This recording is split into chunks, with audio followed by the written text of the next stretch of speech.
राज्यभरात सध्या स्थानिक स्वराज्य संस्थांच्या निवडणुकांची धामधूम सुरू आहे. ठिकठिकाणी युती आणि आघाड्या अस्तित्वात येत आहेत.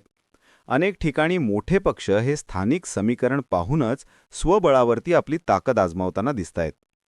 आता यात सगळ्यात जी जास्त प्रतिष्ठेची निवडणूक आहे ती म्हणजे मुंबई महानगरपालिकेची. देशातल्या सगळ्यात श्रीमंत महानगरपालिकेत यंदा ठाकरे बंधूंनी आधी युतीची घोषणा केली आहे. राज ठाकरे आणि उद्धव ठाकरे हे मराठीच्या मुद्द्यावरती एकत्र आले असले तरी त्यांच्यासाठी ही अस्तित्वाची लढत आहे. दुसरीकडे महाविकास आघाडीत उद्धव ठाकरेंच्या सोबत असलेल्या काँग्रेसनं मात्र सुरुवातीला मुंबईमध्ये स्वबळाचा नारा दिला होता. पण नंतर आता पक्षानं प्रकाश आंबेडकरांच्या वंचित बहुजन आघाडीसोबत युतीचे प्रयत्न सुरू केले आणि ते यशस्वीसुद्धा झालेले आहेत. या प्रयत्नांना आलेलं यश म्हणजे आज मुंबईमध्ये काँग्रेस आणि वंचितच्या युतीची घोषणा झालेली आहे. दोन्ही पक्ष मुंबई महानगरपालिकेची निवडणूक एकत्र लढवणार यावरती आज शिक्कामोर्तब करण्यात आलाय. या युतीचे परिणाम निश्चितपणे निवडणुकीवरती दिसणार आहेत. काँग्रेस आणि वंचितच्या युतीमुळं मुंबईमध्ये ठाकरे फसतील अशी चर्चा आता चालू झाली आहे. यामुळं शेवटी फायदा भाजपला होऊ शकतो असंही बोललं जात आहे. आता ही सगळी समीकरणं नेमकी आहेत काय? काँग्रेस आणि वंचितच्या युतीचा फटका ठाकरेंना कसा बसू शकतो? यामुळं भाजपच कशी फायद्यात येऊ शकते? समजून घेऊयात आजच्या व्हिडिओच्या माध्यमातून. सगळ्यात आधी मुंबईसाठी जाहीर झालेल्या काँग्रेस आणि वंचितच्या युतीबाबत जाणून घेऊयात. या दोन्ही पक्षांनी आज रविवारी दुपारी एकत्रित पत्रकार परिषद घेत मुंबई महानगरपालिकेच्या निवडणुकीसाठी युतीची घोषणा केली आहे. खरं तर या युतीची चर्चा गेल्या अनेक दिवसांपासून सुरू होती. विशेषतः काँग्रेसकडनं यासाठी जोरदार प्रयत्न केले जात होते. वंचित आणि काँग्रेस एकत्र यावेत ही जनभावना आहे असं काँग्रेसचे प्रदेश अध्यक्ष हर्षवर्धन सपकाळ म्हणालेले होते. पण कोण किती जागा लढवणार यावरती काही एकमत होत नव्हतं. एक वेळ अगदी युती होणारच नाही, युती फिसकटली अशी सुद्धा चिन्ह दिसत होती.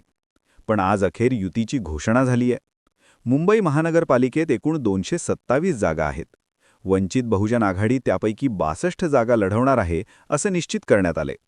दुसरीकडे काँग्रेस नेमक्या किती जागा लढणार हे अजून ठरलेलं नाहीये. खरं तर सध्या या युतीत शरद पवारांचा राष्ट्रवादी काँग्रेस पक्ष हा सुद्धा सामील होणार आहे अशा चर्चा चालू आहेत.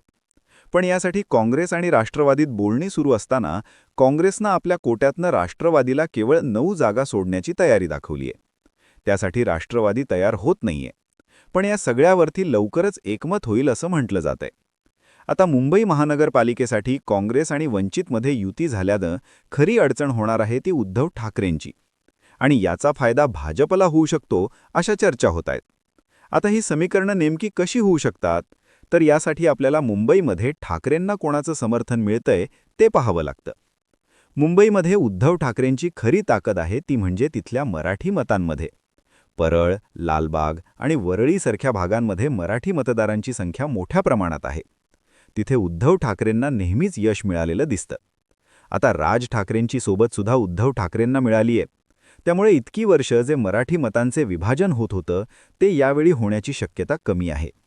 शिवसेना आणि मनसे यांच्या युतीनं या निवडणुकीत मुंबईतली मराठी मतं एक गठ्ठा ठाकरे बंधूंकडे जाऊ शकतात असं बोललं जातंय. पण मराठी मतदारांसोबत गेल्या काही वर्षात उद्धव ठाकरेंना मुंबईमध्ये आणखी एका वर्गानं साथ दिलीय. तो समाज म्हणजे मुंबईतले मुस्लिम मतदार. उद्धव ठाकरे जेव्हापासून भाजपची साथ सोडत महाविकास आघाडीसोबत गेलेत तेव्हापासून त्यांना मुस्लिम मतदारांची साथ मोठ्या प्रमाणात मिळाली आहे असं दिसून आलंय. हा शिफ्ट सगळ्यात आधी 24च्या लोकसभेच्या निवडणुकीत पाहायला मिळाला. या निवडणुकीत उद्धव ठाकरेंनी मुंबईतल्या 6 पैकी 3 जागा जिंकल्या, ज्यामध्ये मुस्लिम मतदारांचा रोल हा खूप मोठा होता. निवडणुकीमधले एक्झिट पोल्स आणि पोस्ट पोलच्या आकडेवारीवरून स्पष्ट झालेलं आहे की लोकसभेच्या निवडणुकीत मुंबईमध्ये तब्बल 80 ते 90% जास्त मुस्लिम मतदारांनी महाविकास आघाडीला पाठिंबा दिला होता. त्यामुळे उद्धव ठाकरेंना मुंबई दक्षिण आणि मुंबई दक्षिण मध्य या जागा जिंकण्यात यश आलं होतं. धारावी आणि माहीमसारखे भाग असतील जिथे मुस्लिम लोकसंख्या अधिक प्रमाणात आहे, तिथे ठाकरेंच्या उमेदवाराला मोठी लीड मिळाली होती. त्यानंतर विधानसभेत सुद्धा मुस्लिम मतदारांनी ठाकरेंची साथ दिली. भायखऱ्या या मुस्लिम बहुल मतदारसंघात पक्षाचे उमेदवार असणारे मनोज जामसुतकर यांनी एकूण मतांपैकी तब्बल 58% मतं मिळवत विजय मिळवला. आकडेवारीनुसार त्यांनी बहुतांश मुस्लिम बहुल मतदान केंद्रावरती मतं मिळवली होती. विधानसभेत उद्धव ठाकरेंना राज्यभरात फक्त 20 जागा मिळाल्या, पण त्यापैकी 10 जागा एकट्या मुंबईतनं मिळाल्या. पण आता वंचित आणि काँग्रेसची युती झाल्यानं हीच मुस्लिम मतं ठाकरेंपासून दूर जाण्याची भीती निर्माण झाली आहे. पारंपरिकदृष्ट्या मुंबईतल्या मुस्लिम मतदारांनी आजवर काँग्रेसची साथ दिली आहे. चांदिवली आणि कुर्लासारख्या भागांमध्ये काँग्रेसची ताकद चांगलीच आहे. गेल्या काही वर्षात मुस्लिम समाज उद्धव ठाकरेंकडे आकर्षित झाला आणि त्यांच्याकडे वळला. यामागचं कारणसुद्धा काँग्रेसच सांगण्यात येतं. महाविकास आघाडीत हे दोन्ही पक्ष एकत्रित असल्यानं मुस्लिम मतदारांनी ठाकरेंना कौल दिला. पण आता हे दोन्ही पक्ष महापालिकेत वेगळे लढत असल्यामुळे मुस्लिम मतांचे विभाजन होईल, हे मात्र नक्की. त्यातही आता वंचितसुद्धा काँग्रेसच्या सोबत आल्यानं मुस्लिम मतंही काँग्रेस आणि वंचितच्या युतीकडे वळू शकतात.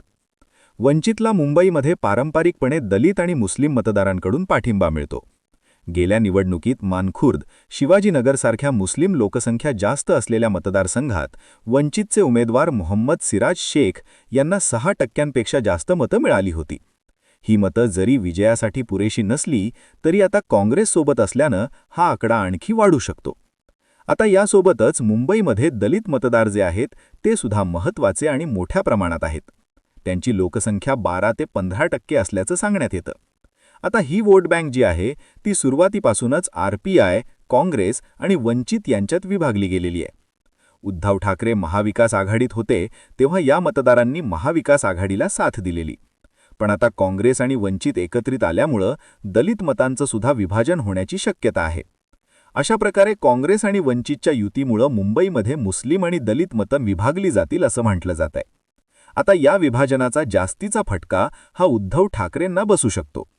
तर याचा फायदा मात्र भाजपला होऊ शकतो. पण नेमका कसा, तर ते सुद्धा पाहूयात. आता उद्धव ठाकरे आणि काँग्रेस वंचितला मिळणारी मुस्लिम आणि दलित मतं ही भाजप विरोधी असण्याची शक्यता जास्त आहे. पण आता त्यांच्यात जर विभाजन झालं तर याचा फायदा थेट भाजपला होणार आहे. 24च्या निवडणुकीत हे दिसून आलंय की मुंबईमध्ये अशा अनेक जागा आहेत जिथे विजयाचं मार्जिन अत्यंत कमी आहे. वर्सोवा, माहीमसारख्या जागांवरती विजयाचं मार्जिन हे 2000 मतांपेक्षा सुद्धा कमी होतं. आता अशा जागांवरती वंचितच्या उमेदवारानं जर 5000 मतं जरी मिळवली तरी यामुळे ठाकरेंचा खेळ बिघडू शकतो. अशा जागा शेवटी भाजपच्या खात्यात येऊ शकतात. मागच्या 2 निवडणुकांपासून मुस्लिम मतदार ठाकरेंच्या पाठीशी राहिले असले तरी आता राज ठाकरे हे उद्धव ठाकरेंच्या सोबत आलेले आहेत. राज ठाकरेंनी याआधी आक्रमक हिंदुत्वाची भूमिका मांडलेली आहे. त्यांनी भगवी शाल पांघरलेली आहे. त्यामुळे यावेळी हे मुस्लिम मतदार उद्धव ठाकरेंना किती साथ देतील हा मोठा प्रश्न आहे.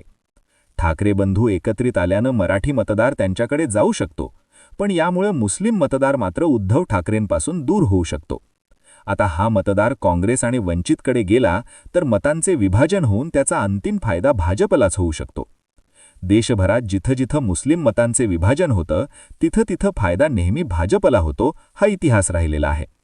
आता हेच मुंबई महानगरपालिकेच्या निवडणुकीत सुद्धा दिसण्याची शक्यता आहे. यामुळेच वंचित आणि काँग्रेसच्या युतीमुळं ठाकरे फसतील आणि भाजप फायद्यात येईल असं बोललं जातंय. सध्या तरी वंचित आणि काँग्रेसच्या युतीची फक्त घोषणा झाली आहे. काँग्रेसचं जागा वाटप, उमेदवारांची घोषणा झाल्यानंतर चित्र आणखी स्पष्ट होईल. खरं तर उद्धव ठाकरेंसाठी मुंबईची निवडणूक ही अस्तित्वाची लढाई आहे. त्यामुळे ते या निवडणुकीत आपली सगळी ताकद पणाला लावणार आहेत. पण ही युती आता अनेक ठिकाणी ठाकरेंचा गेम करू शकते अशी चिन्ह निर्माण झाली आहेत. तुम्हाला काय वाटतं? वंचित आणि काँग्रेसच्या युतीचा फटका उद्धव ठाकरेंना बसून त्याचा फायदा भाजपला होईल का? मुंबईतल्या समीकरणांमध्ये नेमकं काय घडेल?